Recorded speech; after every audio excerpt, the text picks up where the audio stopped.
जम्मू आणि काश्मीरचा प्रशासकीय नकाशा पुन्हा एकदा बदलाच्या उंबरठ्यावर आहे. एका खासगी सदस्य विधेयकामुळे ह्या प्रदेशात मोठी उलथापालथ होण्याची शक्यता आहे.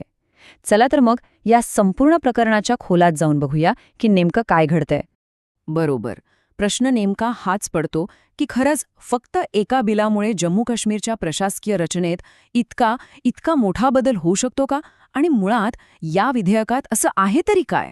तर हे विधेयक जम्मू आणि काश्मीरमध्ये चक्क 2 नवीन प्रशासकीय विभाग बनवण्याचा प्रस्ताव ठेवते.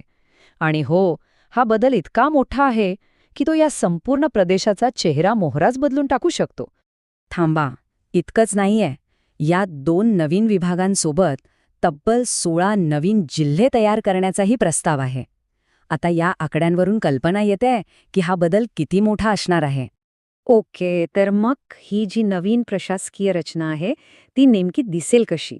चला या विधेयकाच्या ब्लूप्रिंटवर म्हणजे त्याच्या आराखड्यावर एक नजर टाकूया आणि समजून घेऊया की काय बदल प्रस्तावित आहेत.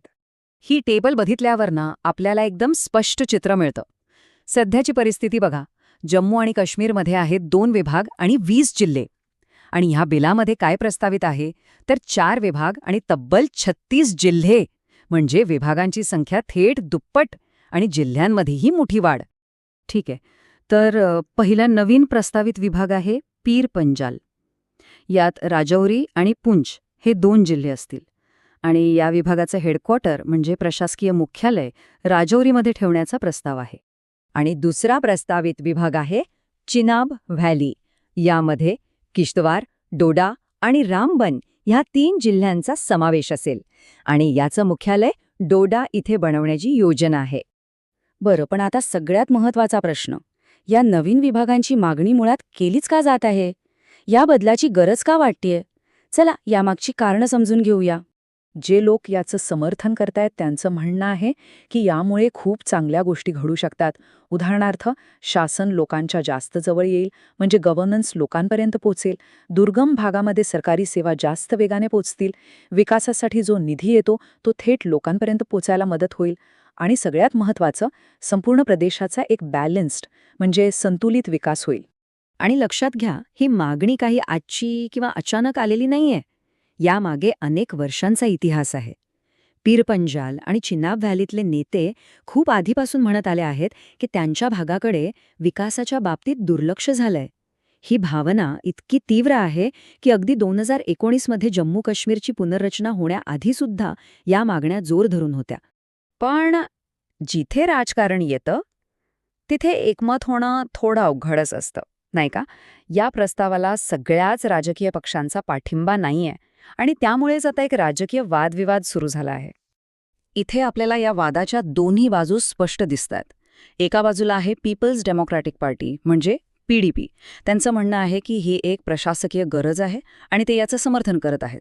पण दुसरीकडे नॅशनल कॉन्फरन्स आणि भाजप या दोघांनी यावर आक्षेप घेतलाय. त्यांना चिंता आहे की यामुळे पीर पंजाल आणि चिनाब व्हॅली हे प्रदेश जम्मूपासून दूर आणि काश्मीरच्या अधिक जवळ जातील. आणि यामुळे ग्रेटर काश्मीर ही एक वादग्रस्त संकल्पना पुन्हा चर्चेत येईल. त्याचा अर्थ काय? तर काहींना असं वाटतं की हे प्रदेश सांस्कृतिक आणि राजकीय दृष्ट्या काश्मीरच्या जास्त जवळ गेल्यामुळे जम्मूची जी ओळख आहे ती कुठेतरी पुसली जाईल. राजकीय वादांव्यतिरिक्त काही प्रॅक्टिकल चॅलेंजेस म्हणजे व्यावहारिक आव्हानं सुद्धा आहेत. विचार करा, नवीन विभाग आणि जिल्हे म्हणजे काय? तर नवीन हेडक्वार्टर्स, नवीन ऑफिसेस आणि त्यासाठी लागणाऱ्या सगळ्या पायाभूत सुविधा.